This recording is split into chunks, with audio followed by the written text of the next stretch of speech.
बारिशें भला कैसे होती हैं? मुझे तो समझ ही नहीं आती। भला बादलों में पानी कौन भरता होगा?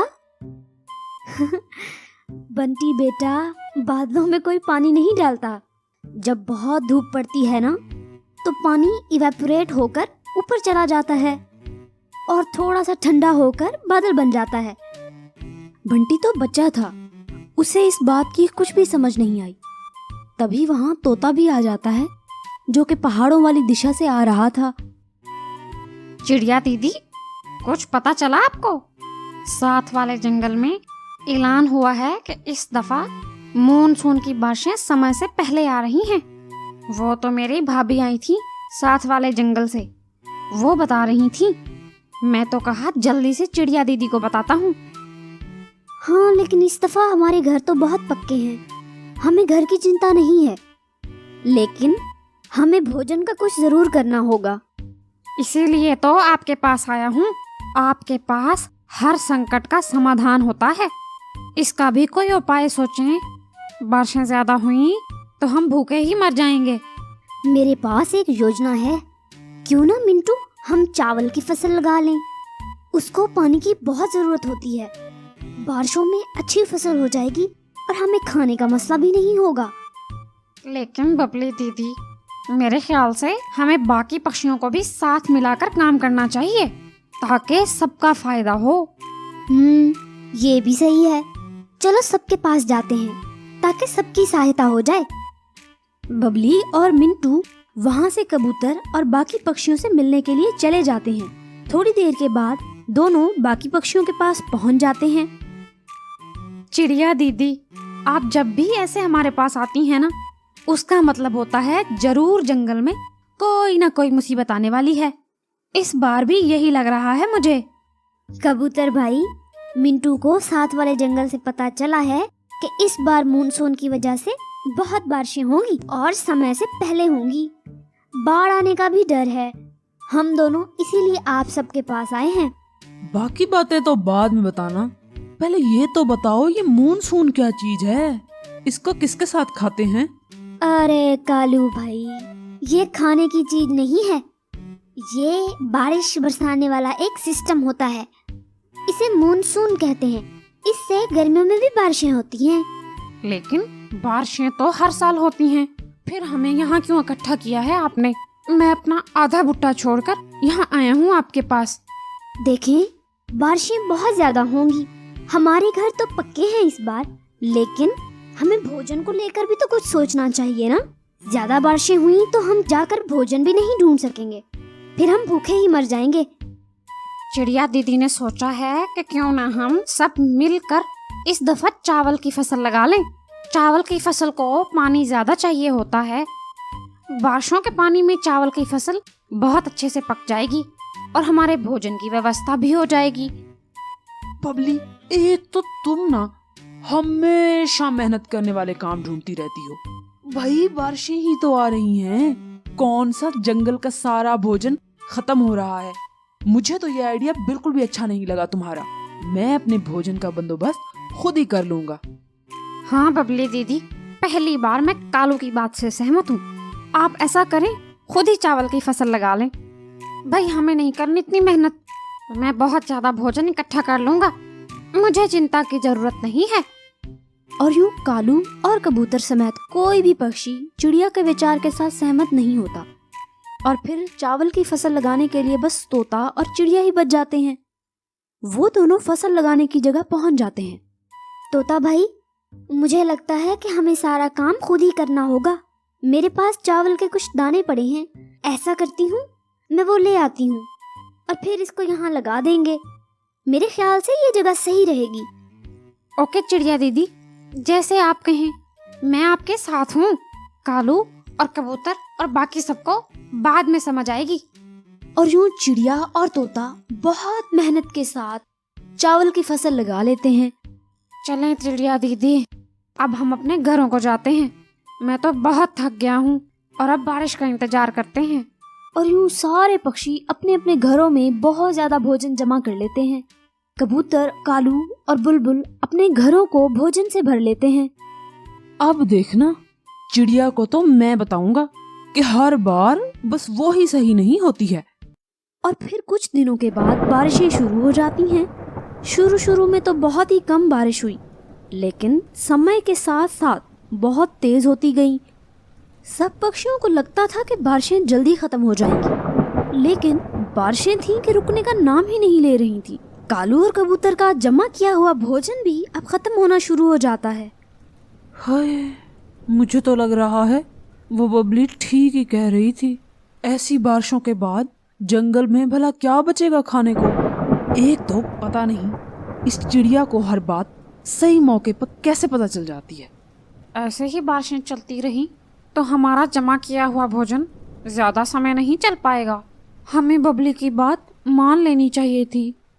और यूं बारिशें होती रहती हैं और जंगल में हर तरफ बस पानी ही पानी था। और बबली की चावल की फसल बहुत अच्छी हो रही थी। उसे इतना ज़्यादा पानी ही चाहिए होता है। सब पक्षियों के पास जमा किया हुआ भोजन खत्म होने लग जाता है और अब बस वो प्रार्थना कर रहे थे कि किसी भी तरह बारिशें रुक जाएं। फिर कुछ दिनों के बाद बारिशें रुक जाती हैं, लेकिन जंगल में बारिश ने हर तरफ तबाही मचा दी थी। अब तो जंगल में कुछ भी खाने लायक बचा नहीं था। उधर बबली और तोता दोनों ही बहुत ज्यादा खुश थे, क्योंकि उनकी चावल की फसल बहुत ज्यादा अच्छी हो गई थी। उन दोनों को अब भोजन की कोई भी चिंता नहीं थी। वो अपनी चावल की फसल को काट लेते हैं। सुनो मिंटू, ऐसा करते हैं कि हम बाकी पक्षियों को भी इसमें से चावल दे देंगे। बेशक उन्होंने हमारी बात नहीं मानी, लेकिन इस कठिन समय में हम भी अगर उनके काम नहीं आएंगे तो कौन आएगा भला। ओके बबली दीदी, हम सबको जरूर देंगे। आप सही कह रही हैं। उनके पास भोजन वैसे ही खत्म हो गया होगा।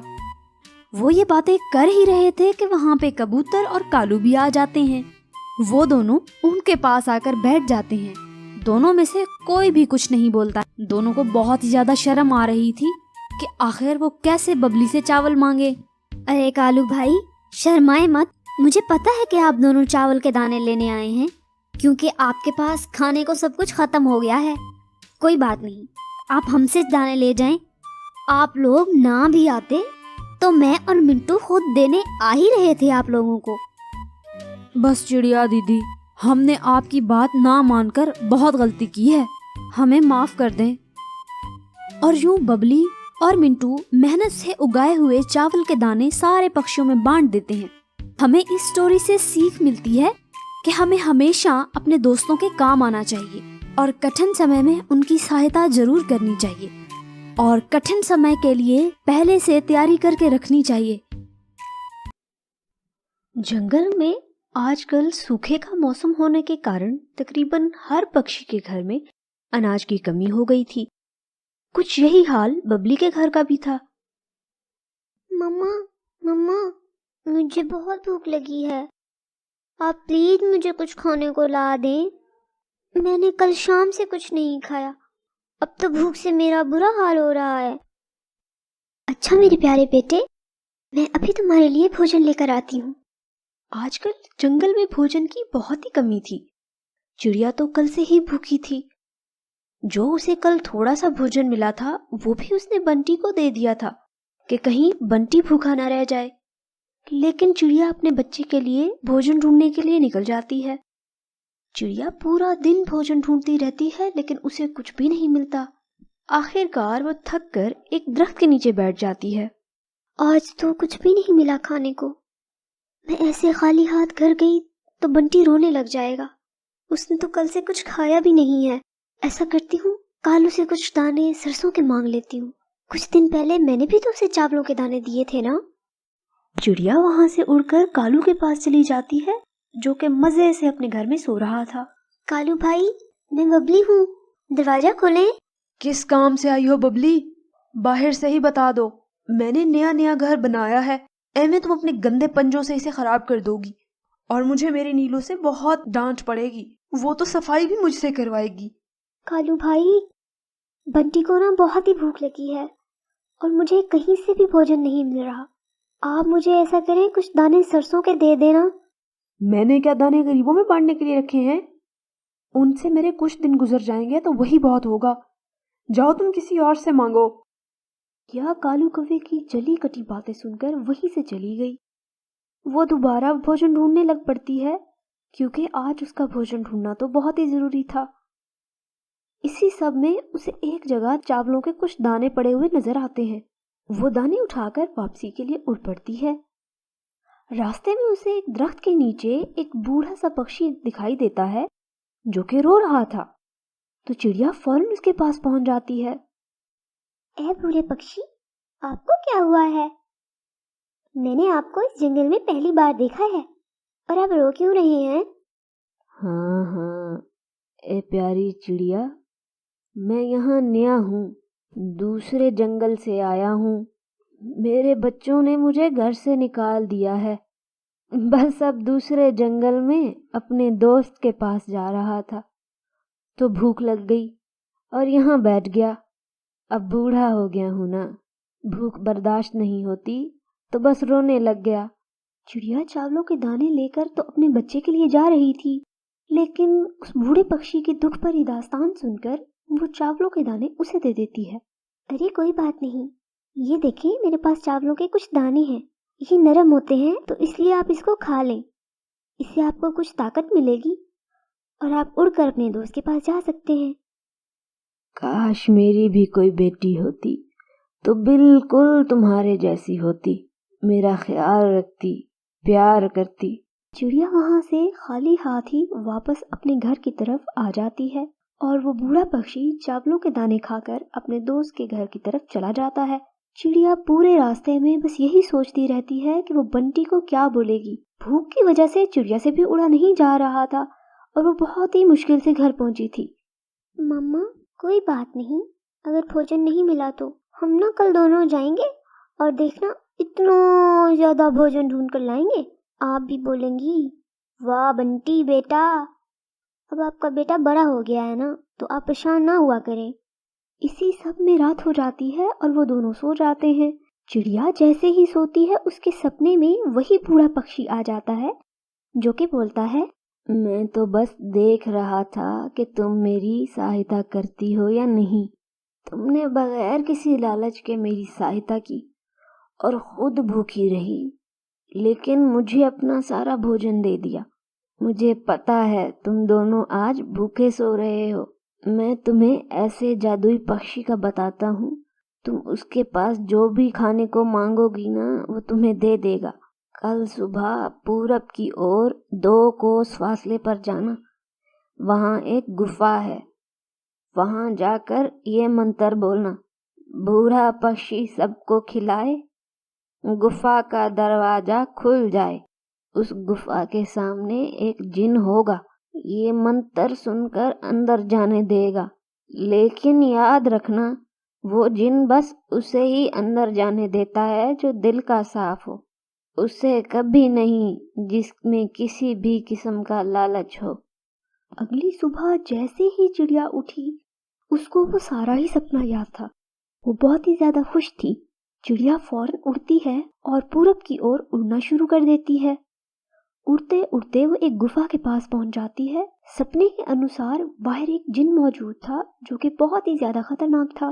ये तो वाकई सपने वाली गुफा है, मतलब वो सपना सच था और बूढ़ा पक्षी सही कह रहा था। क्या मंत्र था वो? जल्दी से पढ़ती हूँ और भोजन ले लेती हूँ।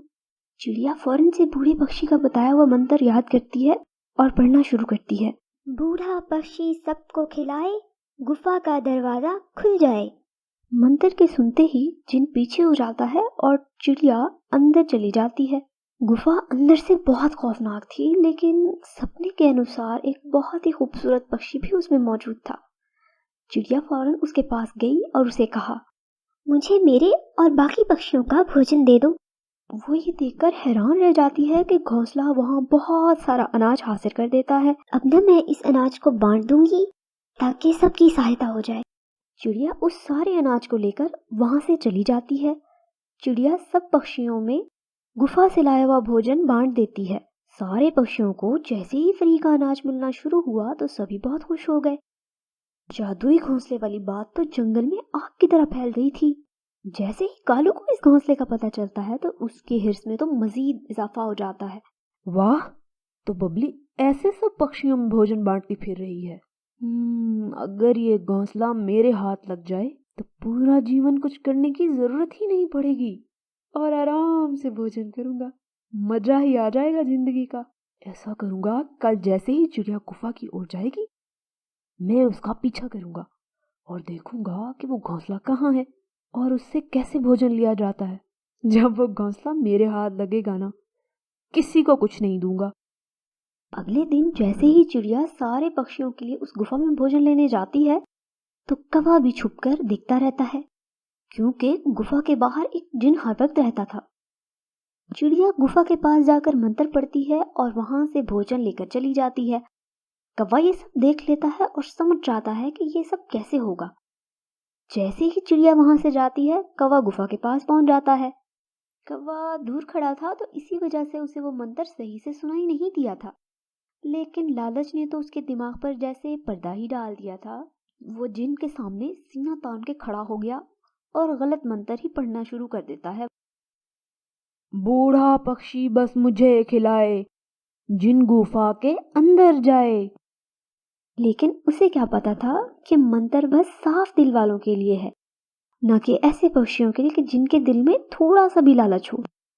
ओए गलीज कौवे, ये मंत्र और खूबसूरत पक्षी बस मासूम और अच्छे पक्षियों के लिए है और तुमने गलत मंत्र पढ़कर मेरी आत्मा को तकलीफ दी है। तुझे नहीं छोड़ूंगा मैं, तुझे अभी पत्थर का बना देता हूँ। कौवा वहां से भागने ही वाला था कि जिन फौरन से कौवे पर एक मंत्र पढ़ता है।